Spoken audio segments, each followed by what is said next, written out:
Between 2020 and 2021, something unprecedented unfolded behind the heavily guarded walls of death row. In the final months of a turbulent presidency, the United States government resumed federal executions after a 17-year pause, and didn't stop until 13 people were dead. But who were they? Cold-blooded killers, tragic byproducts of broken systems, or something far more complex?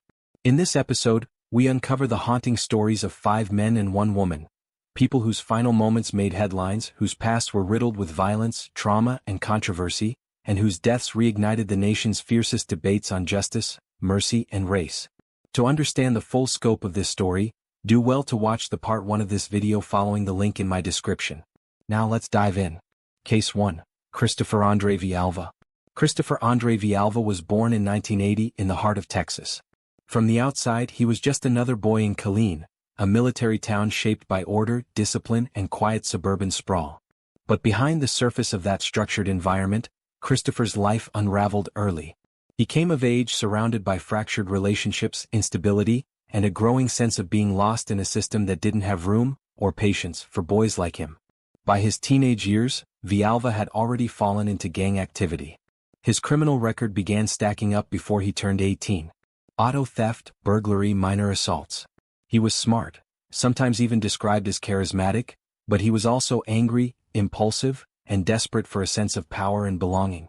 Like so many young black men in America's overlooked communities, he wasn't so much falling through the cracks as being funneled into them.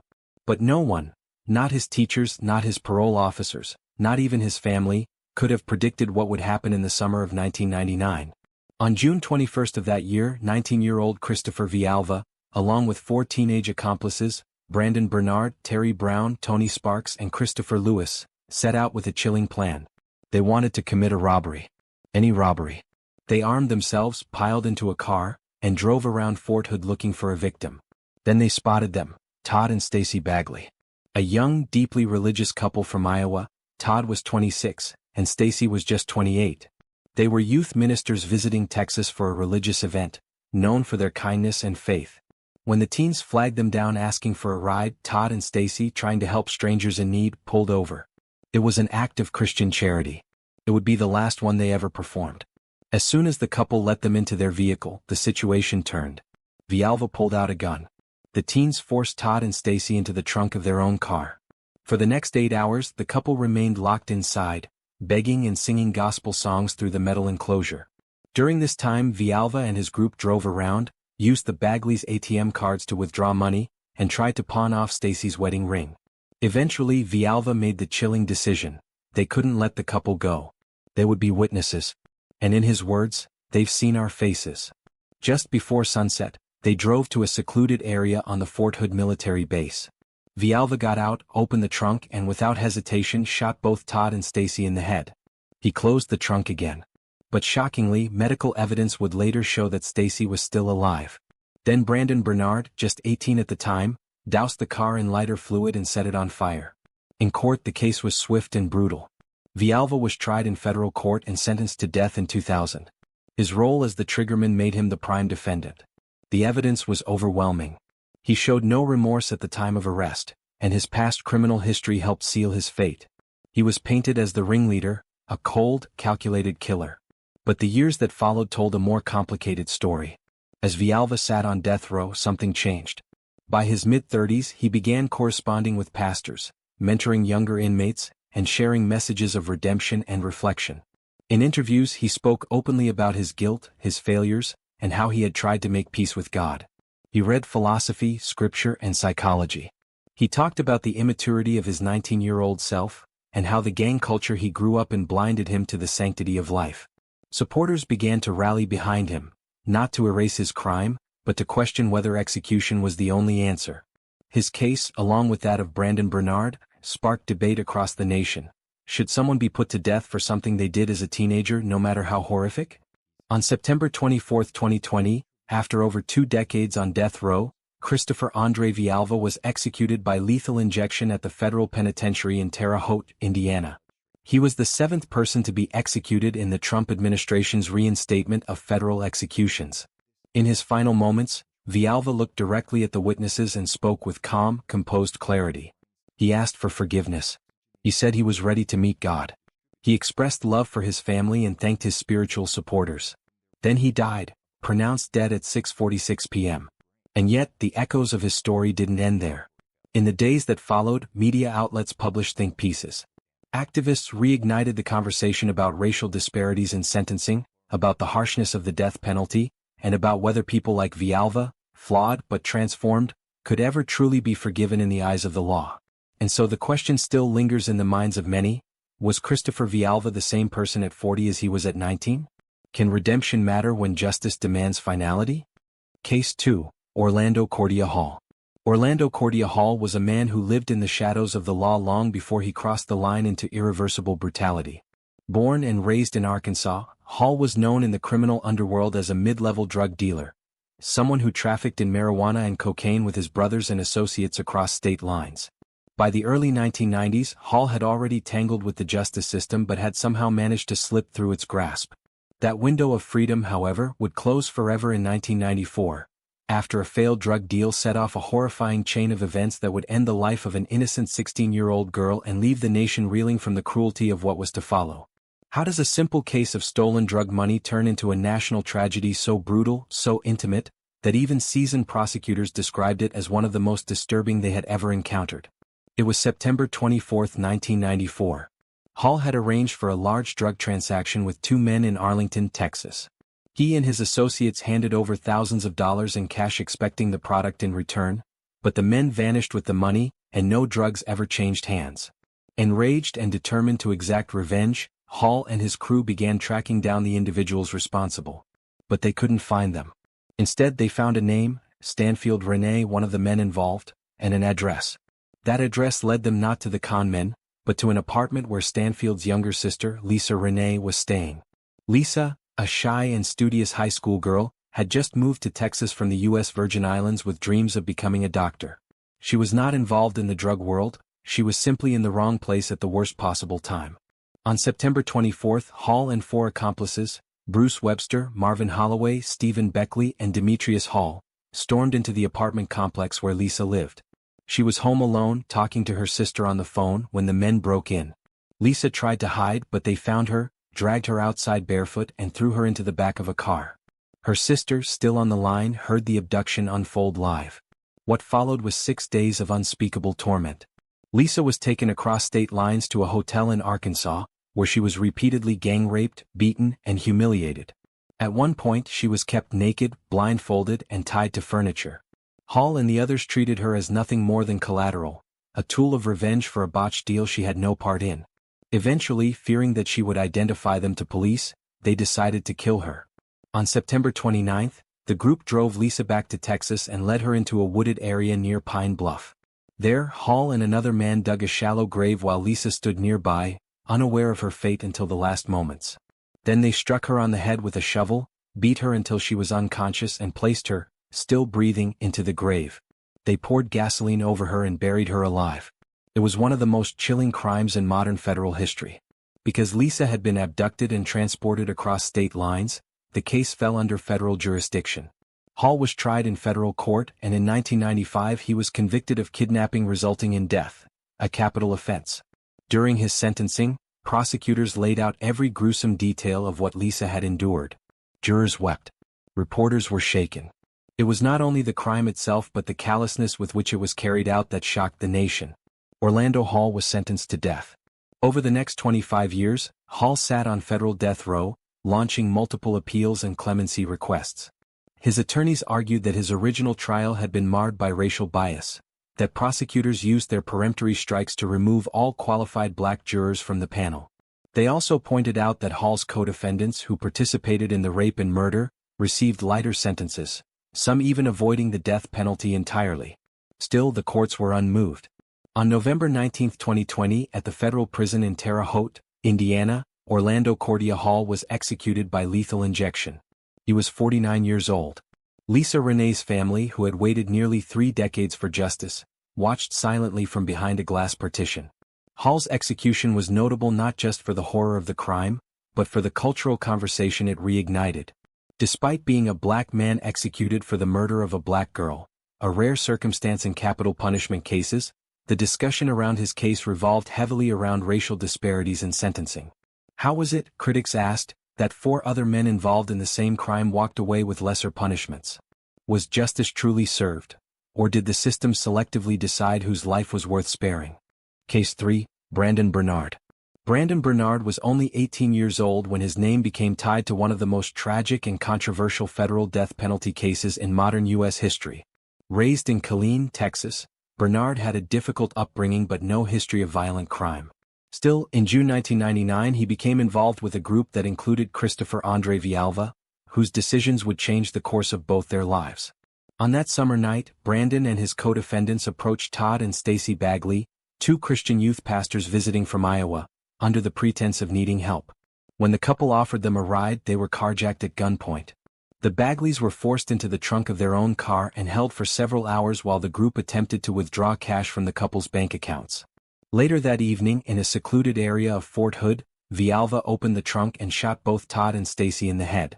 Stacy, though wounded, was still alive. Under Vialva's instruction, Brandon Bernard poured lighter fluid on the car and set it ablaze. Forensic reports confirmed that Stacy died of smoke inhalation, meaning she was still breathing when the fire was lit. In 2000, Brandon was convicted in federal court and sentenced to death alongside Vialva. His defense argued he had not been the shooter and played a secondary role, but prosecutors portrayed him as fully complicit in the crime. Over the next 2 decades, Bernard showed remorse and maintained good behavior while on death row. In the final months before his execution, a large clemency campaign gained national attention. High-profile figures, including Kim Kardashian and former prosecutors, appealed for his sentence to be commuted, citing his youth at the time of the crime and evidence of rehabilitation. Despite growing public support, Brandon Bernard was executed by lethal injection on December 10, 2020. In his final moments, he apologized to the victims' families and expressed deep sorrow for his role in their deaths. His case became a national flashpoint, raising haunting questions. Can an 18-year-old's worst decision define their entire life? And if redemption is possible, should the system allow it? Case 4. Lisa Marie Montgomery. Lisa Marie Montgomery's story is one of unimaginable horror, woven with threads of childhood trauma, untreated mental illness, and a crime that stunned the nation. Born in Kansas in 1968, she endured a childhood marred by extreme physical and sexual abuse, molested by her stepfather for years and trafficked by her own mother. As she grew older, her psychological health deteriorated drastically. Diagnosed with bipolar disorder, complex PTSD, and a rare delusional disorder, Montgomery began to blur the lines between reality and fantasy, often claiming pregnancies that didn't exist. In December 2004, gripped by a psychotic break and desperate to replace a child she had lost custody of, Montgomery targeted 23-year-old Bobby Jo Stinnett, a young, pregnant dog breeder she met online through a rat terrier enthusiast group. Under the guise of purchasing a puppy, Montgomery drove over 170 miles to Skidmore, Missouri. Once inside Bobby Jo's home, the encounter turned brutal. Montgomery strangled the expectant mother until she was unconscious, then used a kitchen knife to cut open her abdomen and extract the baby. Leaving Bobby Jo to die in a pool of blood, Montgomery fled the scene with the newborn.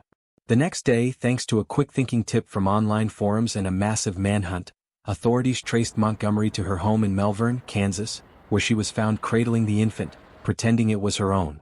She was arrested and charged with federal kidnapping resulting in death, a capital crime due to the interstate nature of the case. At trial, her attorneys argued she was suffering from a delusional disorder so severe that she was incapable of distinguishing right from wrong.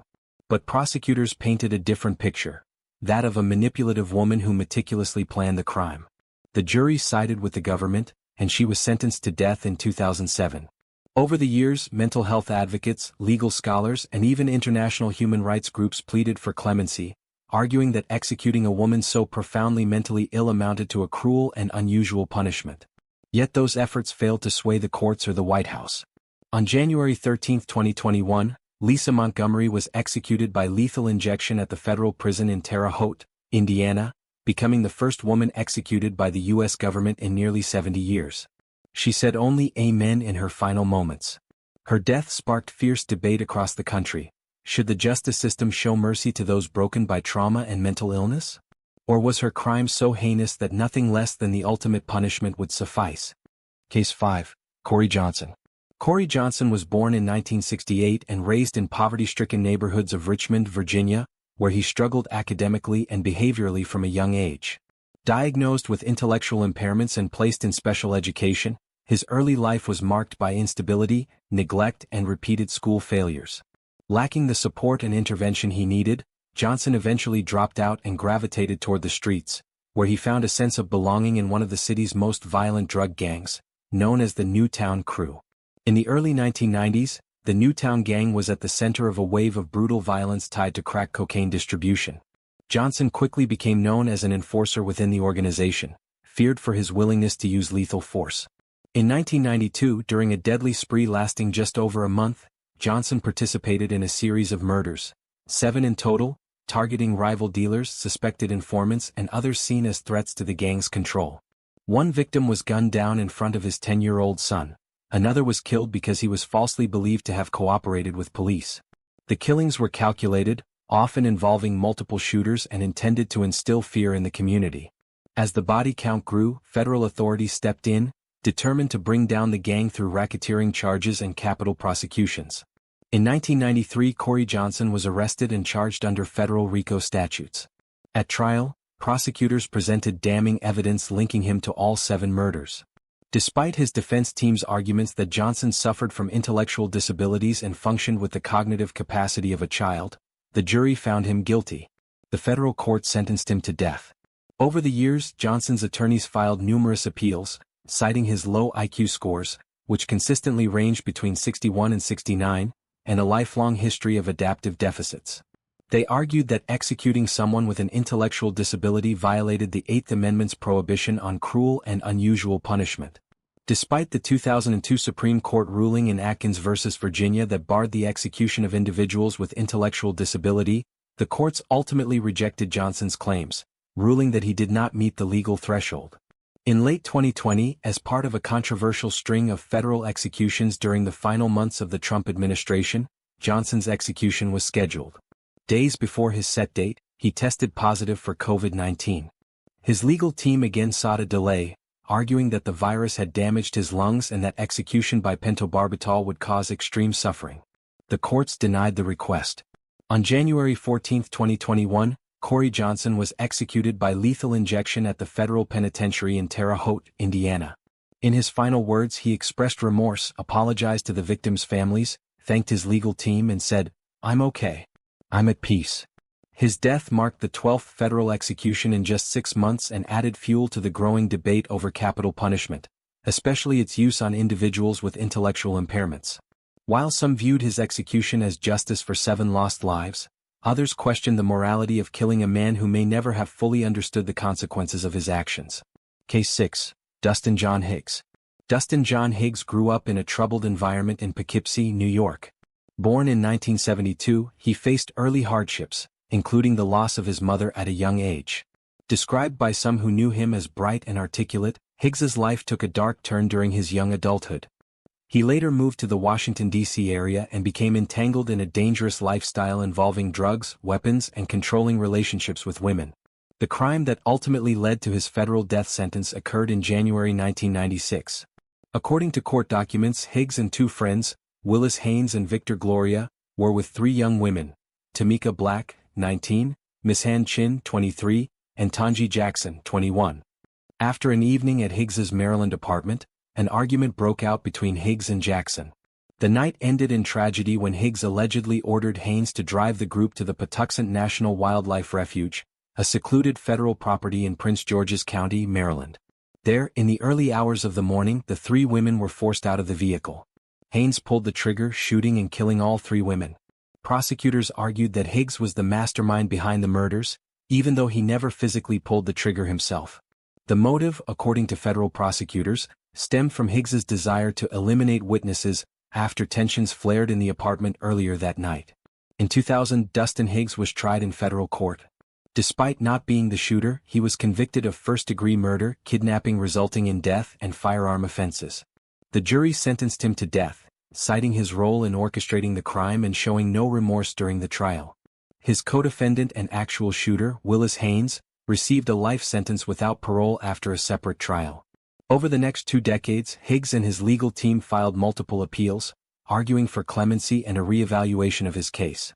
His defenders claimed he was wrongly sentenced to death for a crime he did not physically carry out and emphasized that he had shown deep remorse while maintaining his innocence. They also pointed to inconsistencies in witness testimony and the significant disparity in sentencing between Higgs and Haynes. In the final days of the Trump administration, Higgs tested positive for COVID-19, briefly delaying his scheduled execution. Despite widespread calls for clemency, including from jurors who expressed regret over their decision, his appeals were ultimately denied. On January 16, 2021, at the federal prison in Terre Haute, Indiana, Dustin John Higgs was executed by lethal injection. He was the 13th and final person executed during the federal government's resumption of capital punishment under President Donald Trump. His final words were, "I'd like to say I am an innocent man. I did not order the murders." His case reignited national debate over the fairness of the death penalty, the definition of accountability, and the future of federal executions in America. If you found this story powerful, informative, or eye-opening, don't forget to like, share, and subscribe to the channel. Your support helps us continue uncovering true stories that matter. Hit the notification bell so you never miss an upload. Thank you for watching.